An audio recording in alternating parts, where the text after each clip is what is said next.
the fire's light, trying to figure out what's wrong and what's right. Sitting down by the fire, no pondering your deepest desires.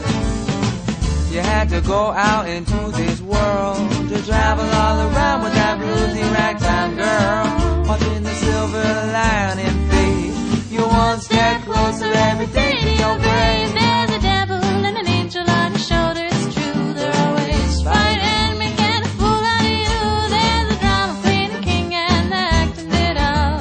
They always try to tell you what it's all about.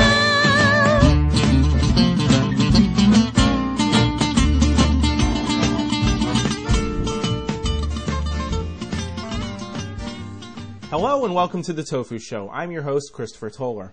Well, it's been an exciting week here. Between the Olympics on TV, the return of Jay Leno, and a few other things that I'll get into in a minute, the past week has just flown by for me. Not all of it was good, but it's all pretty interesting. Let's get into it. I want to start with Avatar. I got to see this film last week, and I must say I was impressed. It's not without its problems, but it's definitely one of the better films I've seen in a while. The first thing I want to talk about is the special effects. I thought they were stunning, easily the best CG effects I've ever seen in a Hollywood picture. There were times in the film when I didn't think they meshed quite well with the live-action portions of the movie, creating a sort of Roger Rabbit-type effect, but those were few and far between and only mildly distracting. As far as the story goes, I really enjoyed watching Jake's growth as a Na'vi and his relationship with Neytiri. The repeated use of Jake's video logs was a nice storytelling technique as well. I did find the character of Colonel Quaritch over the top and a bit hard to believe, but I also understand the need for a strong villain. You really did want to see him get it in the end. All told, I thought it was a great film, and I'm glad I saw it. It's bound to be considered an American classic, and given time, I'm sure I'll agree. But the film did have its flaws that I think its fan base chooses to ignore. They're not huge, but because of that, I can only give it a 9 out of 10. It's not the greatest film of all time like people seem to be saying, but it is damn good. Next up, the Olympics. I only really watched during the second week of competition, but what I saw was awesome from beginning to end. I just want to touch on one thing that got me really excited and another thing that just plain pissed me off. I'll start with the good. The gold medal men's ice hockey game between the U.S. and Canada. I've been watching sports ever since I was a teenager, and I can honestly say I haven't seen anything that thrilling and exciting since round 9 of the first Arturo Gatti-Mickey Ward fight back in 2002. Just imagine if you bought a ticket. Stop it, Frank. You can stop it anytime. Team Canada won, but it was just one of those amazing games that years later, nobody's going to remember who won. We're only going to remember the game itself. It rocked. And you want to know the cool part for me? It was my first hockey game. I'd never watched a single minute of hockey in my life before that afternoon. What an introduction, huh? I know I'll never forget it. Fittingly enough, my other Olympic-related topic also deals with a gold medal hockey game between the United States and Canada, this time the women's competition.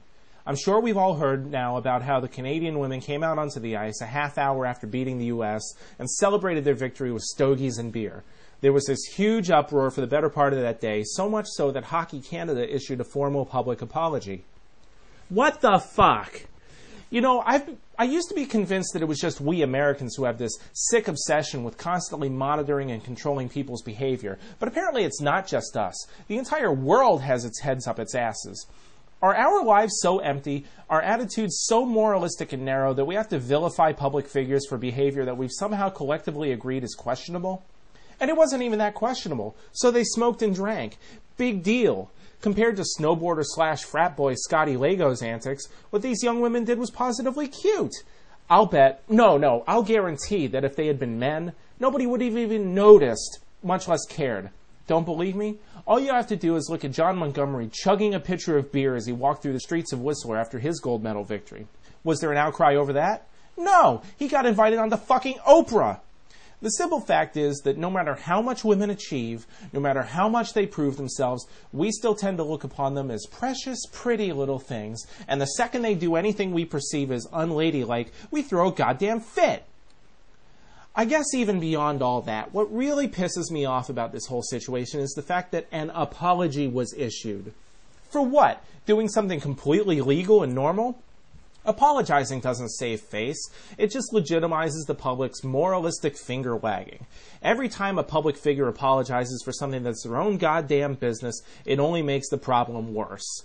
It only adds more cement to the idea that the public has the right to shame its celebrities and ultimately each other into acting exactly the way we expect them to and stopping just short of ruining their lives for failing to meet that expectation. Here's a reality check, people.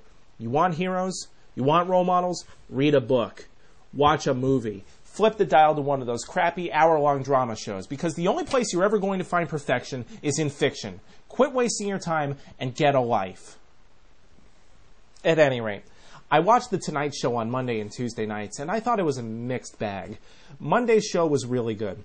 Jay Leno was in top form, he was hilarious, and his chat with Jamie Foxx was really interesting once Jamie's speed-laced sugar cubes wore off and he settled down. Lindsey Vonn was charming and fun to listen to. You could tell she was really nervous. I thought ending the show with Brad Paisley was anticlimactic at best. Was a boring, generic, cookie-cutter country singer really the best way to close out Jay's first show back, NBC? Tuesday night's show wasn't nearly as fun. Shaun White was really cool and humble as all hell. He was great to listen to. But Jay had Sarah Palin on before him. I won't even talk about her so-called comedy act, except to say that I was embarrassed at watching it. What really bothered me, though, was the sit-down chat.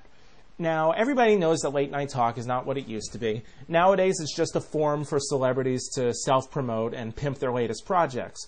But this interview was total softball, even by late-night standards. It sounded like she was on the campaign trail, and Jay did nothing except nod and agree with her the whole time. At one point, Palin talked about the campaign and how lies about her and her family spread so much faster than truths and how frustrating that was to her. Really? Really, Sarah Palin? You mean like that bullshit about death panels? And then there was the part when she talked about her decision to work for Fox News because she believes they're honest and impartial, straight down the line. She decried the fact that journalism isn't what it used to be, that most of it is now just opinion posing as news.